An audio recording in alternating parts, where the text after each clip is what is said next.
Yana ɗaya daga cikin abin da yake faruwa wajen tsara birane. Yanzu za ka iya ganin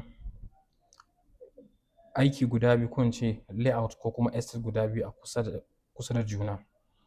Amma nan da ɗan shekaru ko kuma bayan 'yan shekaru kaɗan sai ka ga value ɗinsu ko kuma darajarsu ba ɗaya ba ce.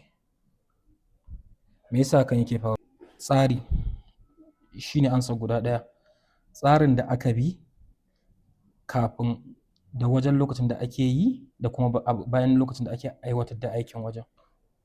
Matsalar da take faruwa musamman a arewacin Najeriya kuma musamman ni a inda nake zaune Kano shine, za ka ga cewa kusan kowa yana tsarin cewa kawai da an ɗauki fili an daddatsa shi an yi ƙananan filaye shi kenan.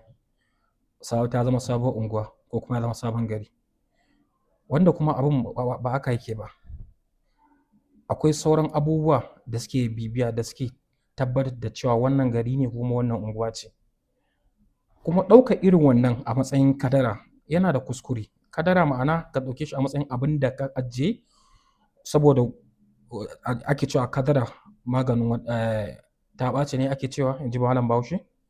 So yanzu har ma ya zama cewar ko wajen da ake biranen da ake cewa na gwamnati za ka ga cewa kawai in an zo fili ne idan ma an share ɗin kenan, wani ma ko share shi ba a yi daga kunya-kunya ma'ana daga gona yanda yake a da. Kawai a'a wannan ne an daddatsa shi ya zama fulotai. Babu shara, babu hanya, babu kwata. Sharan ma in an yi to musamman yanayin yanda wajen yake sai haka kawai ake barinsa. Wannan shi ne yake tasiranta akan al'umma. Tsarin ko rashin tsarin. Idan waje ya tashi a tsari yana samun tasiri akan al'umma. In kuma ma bai tashi akan tsari ba haka shi ma ɗin yana tasiri akan al'umma. Ka duba daga gani misali da unguwannin da aka kafa ko garuruwan da aka yi tsawon shekara 20 da suka wuce ko 30 da suka wuce. Za ka ga masu tsari sun bambanta da masu tsari. Kai mutanen da suke zaune a irin wa'innan unguwannin ma duk sun bambanta da juna.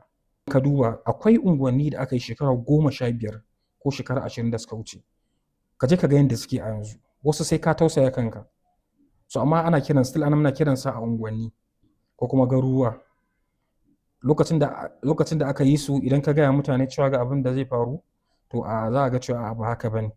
A gaskiya a matsayinka na wanda zai sa kuɗinsa da guminsa ya mallaki irin wannan filaye a irin wannan unguwanni, ka tabbata cewa ka yi binciken ka yanda ya kamata. Kuma kamar yadda nake faɗa ko da yaushe ba wai sauƙi ko sauƙin da kuɗin da za ka biya a yanzu shi ne ke nuna cewa ka siyo waje da daraja ba. Za ka iya siyan sa a sauƙi a yanzu ya zama maka ka zo kana da na sani a shekaru mai yawa banda kuɗinka da